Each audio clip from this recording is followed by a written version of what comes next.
Manure is great for soil and crops, but it's not always easy to get it spread on a growing crop like corn. Allequip Repair and Service has come up with a way to inject manure into corn up to 42 inches using a hose system. Manfred Lorzell, owner of Allequip Repair and Service, is here to explain how they made it work. Welcome to the Innovation Showcase, Manfred. Thank you. So first of all, tell me about Allequip Repair and Service and what it does in the agriculture sector.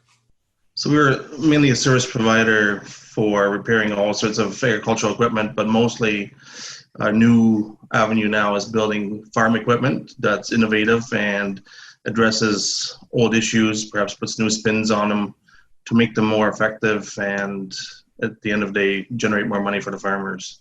And tell me about the reel spreader that you submitted to our Innovation Showcase. I certainly haven't seen anything like it around Ontario. Well, it just came from a need of we're talking to one of our customers, and he had expressed a concern over the way he was applying manure to his fields. And from there, we done a bunch of consultations with people that are in the industry, such as OMAFRA staff, past and present staff that were involved with manure management, and a few other stakeholders, a few other farmers, and the idea that there was a need for perhaps a better way of doing it. And from there, we kind of formulated an idea that perhaps could work at the time. 4 months ago, it was all just a theory. And from there, we laid the groundwork to come up with something that would be able to revolutionize the way we do things. So take me through what it looks like. We'll put some pictures up over top of the video that can help show people. But yeah, run me through what it looks like and how it works. Basically, it looks like a massive winch or a massive bobbin, as some of the guys call it here. But what it does is we take 3,900 feet of hose and we roll it up onto a single spool while it is under pressure. With manure. So essentially what you're doing is you're hooking the main line to your pump up, which is a high pressure pump, same as the drag hose system.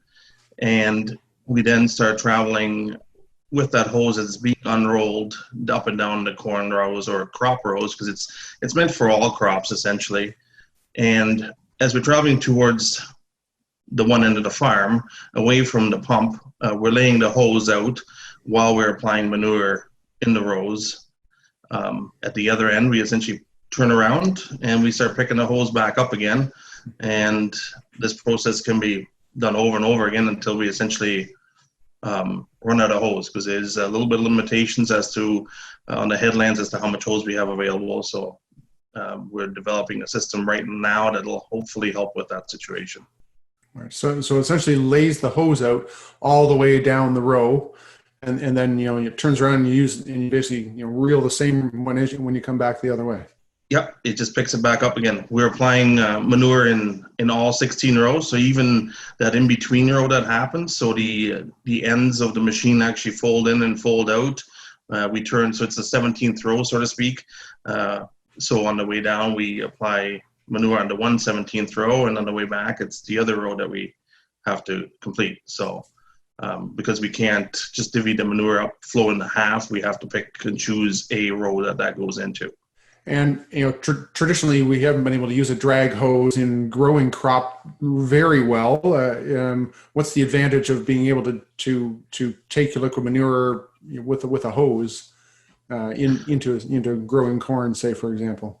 In this instance here, what we're trying to do was to find a way to apply manure over a longer period of time and get away from applying manure pre-planting.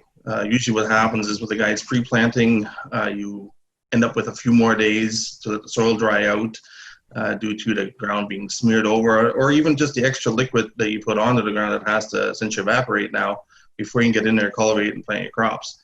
What this allows us to do is you plant your crops, we can come in right behind, follow those row crops, whether it's has emerged or whether it is standing up to 42 inches tall.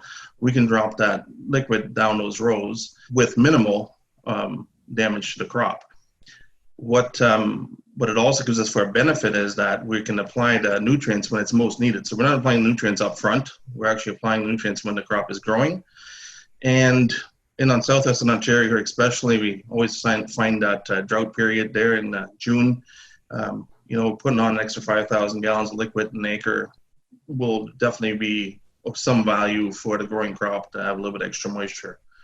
So that essentially is what we set out to do, and that's what we've been able to achieve at this point. So essentially we're extending the window of application for manure, which really is often the big challenge when you're trying to get that in the spring when it's wet, to get the manure on when you want to. Yes.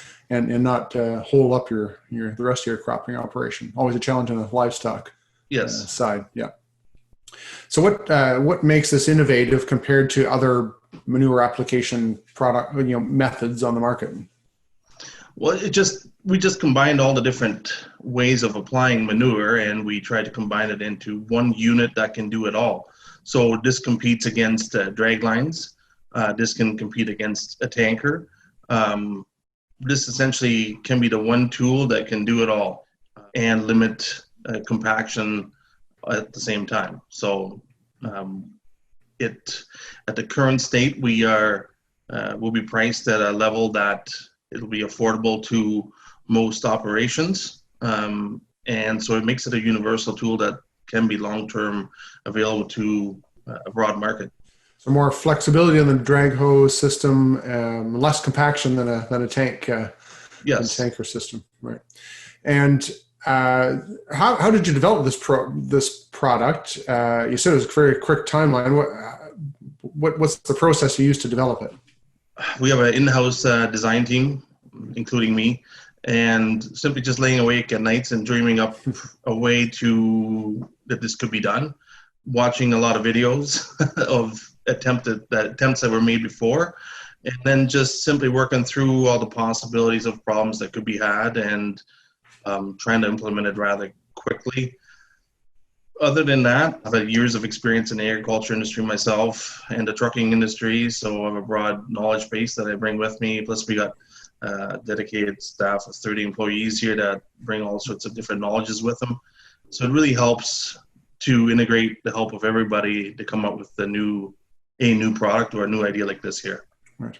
And what have you heard from farmers and the market about this product? So the people that we have talked to, so the OMAFRA people, let it be known, the first day we took it out into the open, a lady from OMAFRA drove by, won't mention her name because I didn't ask permission for. She just happened to drive by and seen us out in the field, so she was rather excited to see what we were doing. And some farmers in the industry that are in the liquid manure side have been excited to see that. Of course, it's been met with some skepticism because we haven't completely field trialed it at this point in time, but for what we've done so far, it's been working flawless. And from what people have seen, it's something to be interested in. Time will only tell at this point in time, I think. But the excitement is definitely building, and we just have to see how things move forward from here. Right. And when is it available, or where are you at in that, the marketing process? So we'll be ready to start delivering in January. The first unit's been sold, and we're planning on production to start commencing here right shortly. Okay, good. And is there anything else farmers should know about your reel spreader? Well, it's the most versatile tool available to get your liquid manure out. Good. Okay. Thank you for taking the time. I think that's all the questions I had for today. I appreciate you explaining this to us. Thank you.